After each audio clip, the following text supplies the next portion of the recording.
নজর রাখবো পুরুলিয়ার খবরে। নারী পাচার চক্রের সঙ্গে যুক্ত থাকার অভিযোগে গ্রেফতার এক মহিলা, উদ্ধার দুই স্কুল ছাত্রী।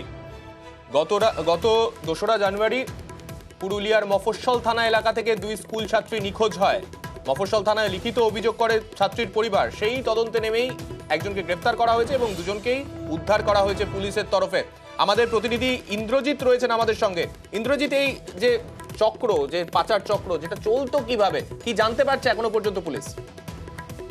দেখো সান্নিক, গত 2 জানুয়ারি পুরুলিয়ার স্কুল যাওয়ার নাম করে বাড়ি থেকে বেরিয়ে যায় দুই স্কুল ছাত্রী এবং তারা একটি স্টেশনে সাইকেল রেখে ট্রেনে করে চলে যায় একেবারে হাওড়া, সেখান থেকে শিয়ালদায় এক মহিলার সাথে তাদের আলাপ হয় এবং সেই মহিলা তাদের মিথ্যা প্রলোভন দিয়ে একেবারে বিহারে নিয়ে গিয়ে এক জায়গায় তাদের নিয়ে যায়। সেখানে তাদের আপত্তিকর কিছু কাজ করানোর চেষ্টা করে এবং সেখান থেকেই পুলিশ উদ্ধার করে ওই দুই স্কুল ছাত্রীকে এবং এই ঘটনায় গ্রেপ্তার করে একজনকে এবং তাকে আজকে পুরুলিয়া জেলা আদালতে তোলা হয়। তাকে পুলিশ রিমান্ডে নিয়ে এই চক্রের সাথে কারা কারা যুক্ত রয়েছে, এই নারী পাচার চক্রের সাথে, তার সন্ধান চালাচ্ছে পুলিশ ইতিমধ্যেই এবং দুই স্কুল ছাত্রীকে ইতিমধ্যেই উদ্ধার করতে পেরেছে পুলিশ এবং এই নারী পাচার চক্রের সাথে আরো কারা কারা রয়েছে তার সন্ধান চালাচ্ছে পুরুলিয়া জেলা পুলিশ।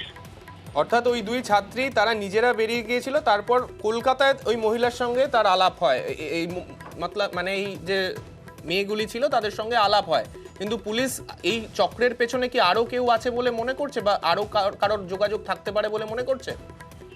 দেখো সান্নিক, একেবারেই তাই। তার কারণ এই দুই স্কুল ছাত্রী বাড়ি থেকে প্রথমে রাত করে স্কুল যাওয়ার নাম করে পালিয়েছিল ঠিকই, কিন্তু তারা যখন ওই শিয়ালদা স্টেশনে যে মহিলার সঙ্গে আলাপ হয়, সেই মহিলা আরেক মহিলার সন্ধান দেয় এবং তাদের সাথে কি যোগ রয়েছে এবং তারা কিভাবে তাদেরকে বিহারে নিয়ে গেল সেই বিষয়গুলি পুলিশ জানতে চাইছে এবং যেখান থেকে গ্রেপ্তার করা হয়েছে এই মহিলাকে বা যেখান থেকে উদ্ধার করা হয়েছে ওই দুই স্কুল ছাত্রীকে, সেখানে আপত্তিকর কিছু কাজ করানোর চেষ্টা চালাচ্ছিল বা ওখান থেকে অন্যত্র বিক্রি করে দেওয়া বা পাচার করার একটা চক্রান্ত চলছিল বলে জেলা পুলিশ সূত্রে আমরা জানতে পেরেছি। ইতিমধ্যে জেলা পুলিশ সুপার অভিজিৎ ব্যানার্জি তিনি জানিয়েছেন যে এই ঘটনার সাথে আরো বেশ কয়েকজন রয়েছে, তবে ধৃতকে পুলিশ রিমান্ডে নিয়ে জিজ্ঞাসাবাদ করেই বাকিদের সন্ধান পাওয়া যায় বলে পুলিশের ধারণা প্রাথমিক। ধন্যবাদ ইন্দ্রজিৎ।